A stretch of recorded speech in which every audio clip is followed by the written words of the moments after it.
Well, hello everyone. I'm here with Martin and Angela, and we're going to hear a little bit of their story. I really miss sitting around at dinner time at church and hearing from one another and getting to know people, and so we've got our kind of fake way of doing it via interviews, but I think it's a good chance to get to know you guys a little bit. So why don't you tell us who you are and how long you've been part of Lake Mac Church?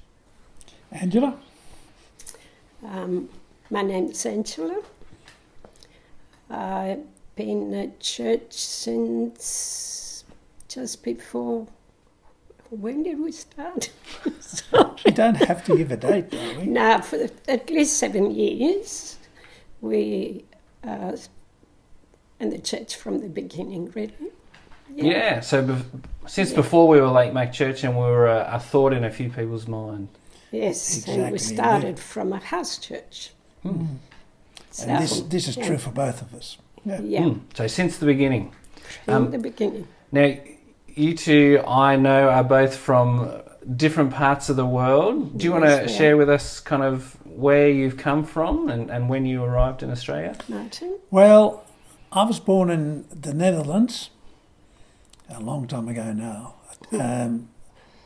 Just before the war started, World War II started, if you want to pin it down. And we came to Australia, the whole family came to Australia in 1952. I turned 12 on the way here. And I spent the first few years going to school here. And naturally, where I was born, the whole population virtually was Catholic. Over 90%, Rob. And yeah, you became a Catholic because that's where you were born. Your parents were Catholic, and you like I've said before, you put it on, you learn to wear clothes, or you learn to use a knife and fork at the table. So that's my background. Yeah. How about you, Angela? I come from Greece. I arrived in Australia in the end of 1966. I was 18 then. I'm getting old.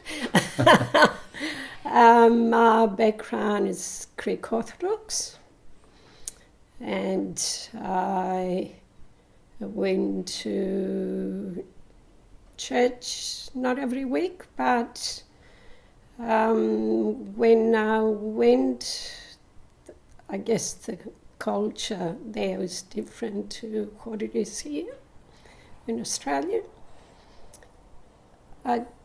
The only thing that I've learned through the Orthodox Church was a fear of God, but not in a good sense, really. A fear not of reverence, but a fear of, real fear that something God will punish me about. Whatever, if I wasn't good enough. So... Yeah, why don't you keep going? You've obviously moved from that. You've got a different understanding of God now. Yes, I moved from that. How did you get to there? Years later. That was when I bought a business in St. George area in Sydney. The girl who was working for the previous owner stayed with me. She was the person that who really loved God. I didn't know that until later. But I saw something in her I have not seen in anybody else, really. And that was my first experience for someone who really loved the Lord. So I came to understand in time and how she was.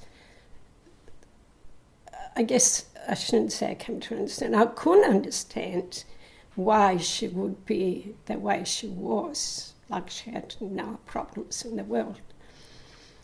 So I discovered then afterwards, when she did speak to me, what it was that made her life the way it was. It wasn't her, but it was Christ. And the Lord Jesus who helped her through difficult times and good times. So I guess she was the instrument who brought me to Christ. She showed me the way to him. So that's when she invited me to go to a women's group. That's where I saw something that I had never seen before, women sitting around the table, reading God's Word, discussing what they're learning, discussing the difficulties of life and how they deal with that, and how Christ is helping them each day as they live their life for Him. Yeah, wow. So that was something made a big impression on me.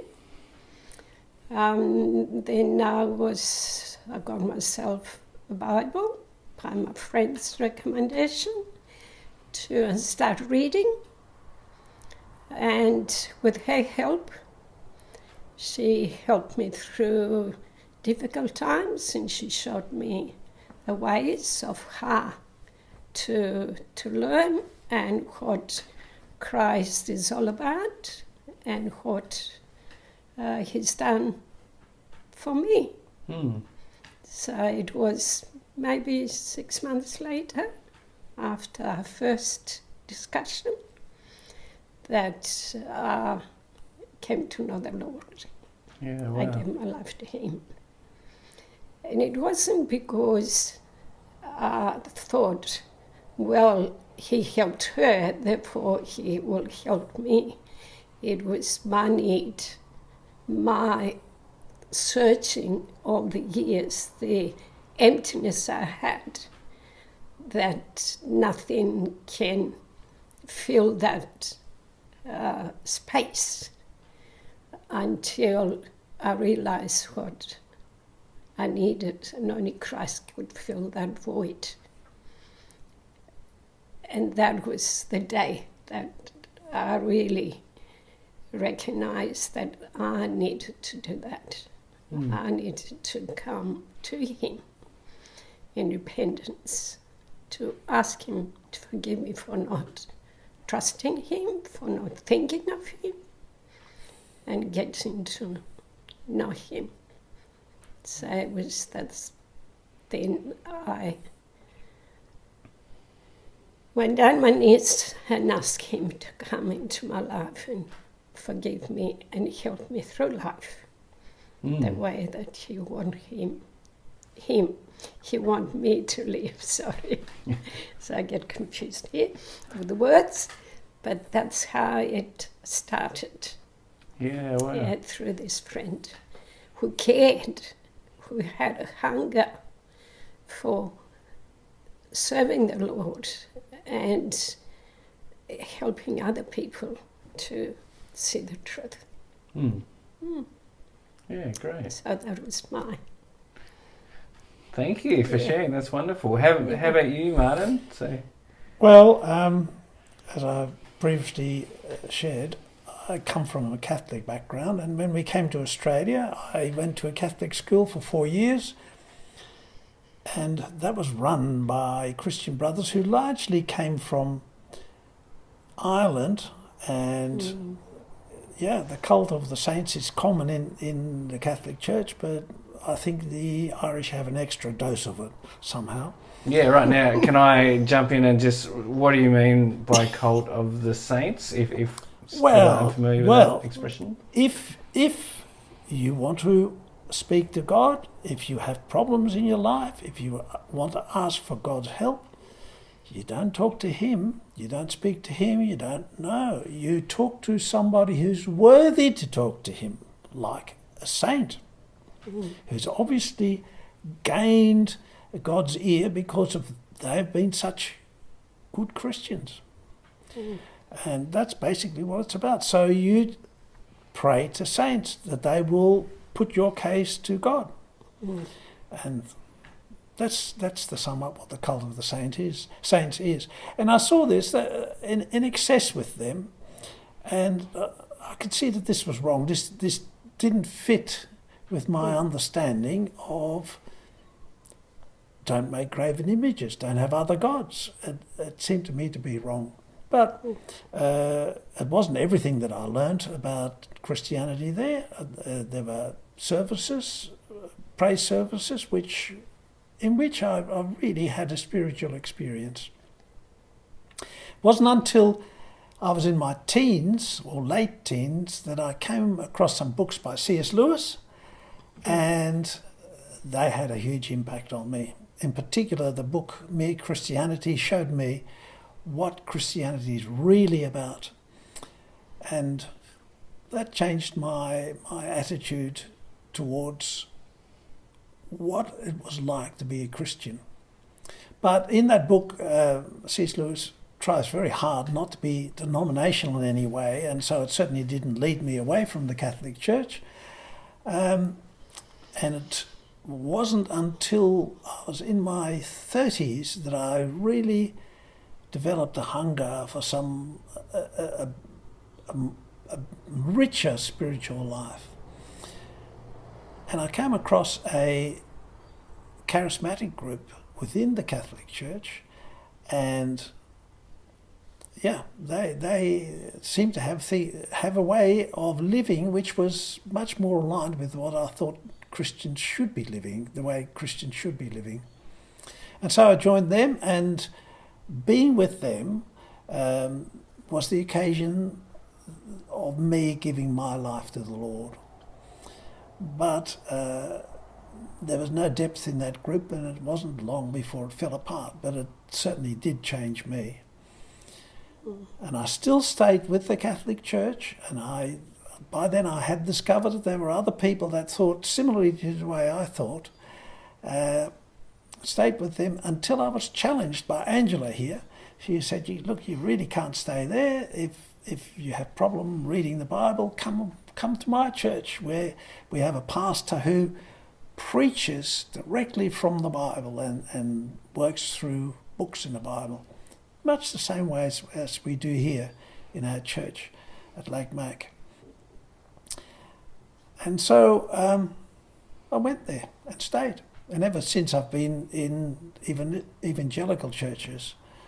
And now, of course, I'm at Lake Mac. And we love having you. That's nice to know, Rob. Now, so I found it interesting that you guys have quite different ways of coming to grapple with the real Jesus. Maybe it's too simplistic, but Angela's was more of an emotional need, and yours was more of a analytical one. Yeah, but interesting that you both came from very similar backgrounds. Do you want to say anything about? It's interesting to me that both the Catholic and the Orthodox Church have lots going on, but it doesn't seem like those things pointed you to Jesus particularly. No, they certainly did not. No. Like I say, the cult of the saints made you do the other thing. You approach the saint to go and approach Jesus. So you don't have a relationship with Christ. You never taught how to do that and why you should be doing it. Never was really explained why Jesus died. Yes, we know he died for the sins of men, but why did he have to die? What was his reasons? Why would he go all through the pain and the agony, leave his Father to come down here? Never was really, I never heard in the church anyway, in the Orthodox Church. That was, the reason was because God loved us so much he had to find a way. So he sent his Son. And why the Son did what he did, because of the love he has for us. So it was never really, we never told. So you could never understand it, therefore you can never know that, oh yes, he did that for me, therefore. Yeah, wow. He invites me to do something about it. I didn't know I had to do that. So you go through life trying to struggle on your own when you don't have to. If I knew earlier about Christ, if I knew that by having him in my life, that he will help me through struggles, not that he takes them away, but he helped me through them. And through that, it made me stronger. Because if he had taken them away, then it would have made no difference, really. I wouldn't have learned anything in a way. So that's what made the difference, knowing. And all those years are wasted because the church has not taught us that. But it's not just me, it's hundreds, thousands of people who don't hear it. Every day they hear nothing but what the church says. And it's not correct. Now, you kind of talked about learning as you go and the way that Jesus has kind of taught you stuff. Yes. My daughter Brooklyn thinks that because I'm old, in her mind, that I know everything, where you guys are No. even a little bit older than I am. And so I wanted, as kind of a closing question, is there anything in your years of experience that you'd like to kind of encourage our church to think about? Martin? Well, recently, as we're going through Galatians, and that's recent, something really hit me, and that was love. The way we are to love one another. And when I say it hit me, I guess it's probably hit me because I'm getting old, and I have to love everybody as I love myself. Well, even as I become less lovable to myself, I know what it means to love one another. That's the way I love myself, in spite of the fact, I'm not as nice as I used to be. Well, I didn't know the old Martin, but I can't believe that. I can't believe you could be nicer. So. Flatterer. How about you, Angela? Anything you'd like to share?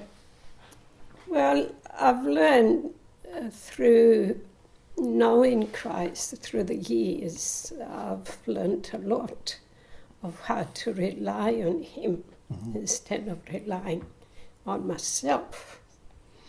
And one verse that has helped me through is trust, which is found in Proverbs 5, is 5 and 6, I think.